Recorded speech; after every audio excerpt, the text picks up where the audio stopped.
آئیے یہی شیخ مکی صاحب ہے، یہی حرم میں ایک شعر کہتے ہیں. دیکھیے حرم میں جھوٹ بول رہے ہیں، حرم میں. عجیب مخلوق ہے یار، یہ حرم میں جھوٹ بولتی ہے، یہ عجیب مخلوق ہے. میں بریلوی ہوں، اللہ آپ کو ہدایت دے. کیا امام احمد رضا خان بریلوی غلط ہیں؟ ان کی کتابیں پڑھ لو پتہ لگ جائے گا. ان کی کتابیں پڑھ لو تو آپ کو سمجھ آ جائے گی. جس نے اپنی کتابوں میں ماشاءاللہ ایسی ایسی توجیحات لکھی ہیں کہ جو مستوی تھا عرش پہ خدا ہو کر اتر پڑا ہے مدینے میں مصطفیٰ ہو کر. اس سے بڑا شرک بھی کوئی ہے دنیا میں؟ اس سے بڑا شرک بھی کوئی ہے دنیا میں؟ ان للہ. اب وہ مر گئے، اللہ عالم توبہ کر لی ہو. اللہ مرنے والے کے بعد کسی کا گلہ نہیں کرے. ویسے بہت بڑے عالم تھے، بھٹکتے بھی عالم ہیں. جاہل کیا بھٹکے گا؟ جو تیرنا نہ جانتا ہو کیسے ڈوبے گا؟ وہ تو کنارے پہ کھڑا رہے گا نا. تیرنے والا ڈوبتا ہے. بہت بڑا عالم تھا بدبخت. اس نے جو فتاوی لکھا ہے نا، اس میں بعض فقہی جزیات پہ اس کی بڑی گرفت ہے. پوچھنے والا پوچھتا ہے کہ میں بریلی ہوں تو کیا امام احمد رضا خان صاحب جو ہے وہ غلط تھے؟ وہ میں بریلی ہوں، سوال کرنے والے نے کہا تو کیا امام احمد رضا غلط تھے؟ تو مولوی صاحب جواب دیتے ہیں کہ مولانا احمد رضا کی آپ کتابیں پڑھیے، ان کی جب آپ کتابیں پڑھیں گے تو آپ کو پتہ لگ جائے گا کہ ان کے عقائد کیسے تھے. ایسی ایسی توجیحات انہوں نے بیان کی، مطلب ایسی ایسی بیہودہ اور ایسے بے تکی باتیں بیان کی کہ ماشاء اللہ علامان والحفیظ. اور پھر انہوں نے مثال دیتے کہا کہ دیکھو صاحب، احمد رضا خان صاحب کا جو ہے ایک عقیدہ شرکیہ تھا. کیا عقیدہ تھا؟ کہتے وہی جو مستوی عرش تھا خدا ہو کر اتر پڑا وہ مدینے میں مصطفیٰ ہو کر.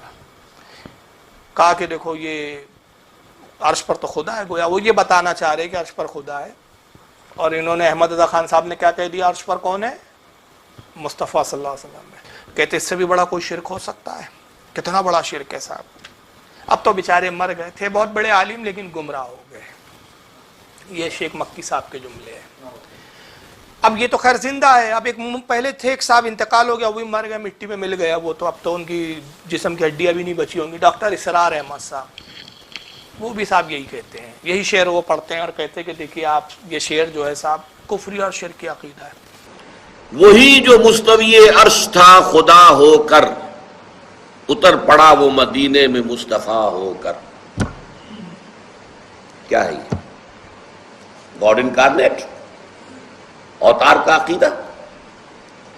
وہ اوتار کا عقیدہ چاہے رام چندر جی کے لیے ہو، کرشن جی کے لیے ہو، یا محمد مصطفیٰ صلی اللہ علیہ وسلم کے لیے ہو، عقیدہ تو ایک ہی رہے گا.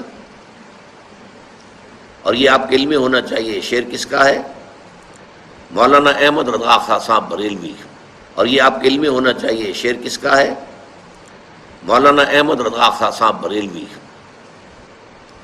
لیکن یہ بھی نوٹ کر لیجیے ساتھی کہ ان کے مسلک کے ایک بہت بڑے عالم جو لاہور میں ہوتے تھے، مولانا محمود احمد رضوی، مرحوم، ان کا انتقال ہو گیا ہے.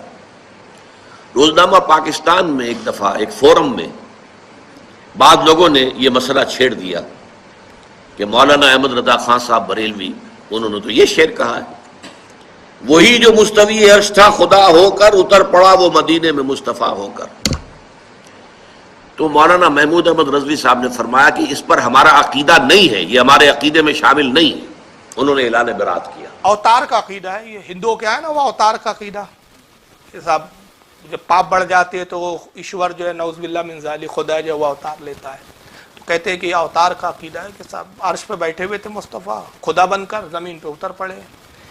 حالانکہ یہ ایک تشریح کا ایک لمبا ہو جائے گا، انشاءاللہ اس پہ کبھی میں بیان کروں گا، لیکن ایک مختصر سی میں یہ بات کر دوں کہ سب سے پہلی بات، عرش پر بیٹھنا، یہ خدا عرش پر بیٹھا ہے یا خدا عرش پر بیٹھ سکتا ہے، یہ اہل سنت کا عقیدہ ہے ہی نہیں.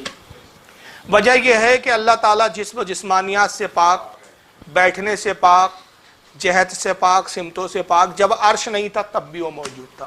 تو جیسے پہلے عرش پر بیٹھنے سے پاک تھا، اب بھی عرش پر بیٹھنے سے پاک ہے. اور ہر چیز کو فنا ہے سوائے اللہ کے. تو جب سب فنا فرمائیں گا تو عرش کو بھی فنا کر دیں گا. تو جیسے عرش کے پہلے عرش پر قرار پکڑنے سے بے نیاز تھا، آج بھی بے نیاز ہے. عرش کے فنا کے بعد بھی وہ بے نیاز ہوں گا. اور اگر یہ عقیدہ نہ رکھا جائے تو بہت سارے پھر الزامات آئیں گے، بہت سارے جو ہے غلط اعتقاد آئیں گے کہ اللہ پھر معاذ اللہ کیا تھک گیا اس لیے بیٹھ گیا، یا پھر عرش فنا ہوگا تو پھر عرش سے بیٹھنے سے محروم ہو جائے گا، تو اس وقت اس کی کیفیت کیا ہوں گی؟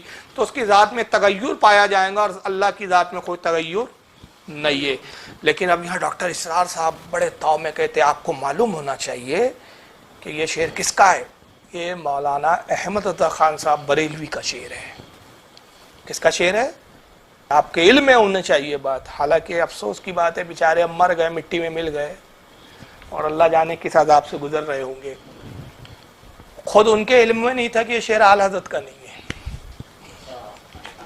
یہ لوگوں کو بڑے طاؤ میں کہہ رہے کہ آپ کے علم میں ہونا چاہیے کہ یہ شعر مولانا احمد رضا خان بریلوی کا ہے۔ اور یہ بیچارہ شیخ مکی، یہ تو اندھا معذور آدمی ہے، حرم میں بیٹھ کے ابو جہل والی حرکت ہے، اس بیچارے کو بھی نہیں معلوم کہ یہ شعر اعلی حضرت کا۔ میں نے کہا نا پہلے جھوٹی کتاب گڑو، جھوٹے شعر کسی منسوب کرو ادھر ادھر کے، کئی کی بھی لاؤ، کسی پہ بھی تھوپو اور اس کو مشرک قرار دو، اور اللہ کے رسول فرما رہے جس کو کافر کہا وہ کافر نہیں تو کفر کیا ہوگا؟ خود ہی لوٹ رہا ہے ان پر، ان کی اوقات نہیں ہے کہ اعلیٰ حضرت کو یہ معاذ اللہ کچھ کہے۔ اعلیٰ حضرت کی تو شان وہ ہے کہ تیری دوزخ سے تو کچھ چھینا نہیں، خلد میں پہنچا رضا پھر تجھ کو کیا۔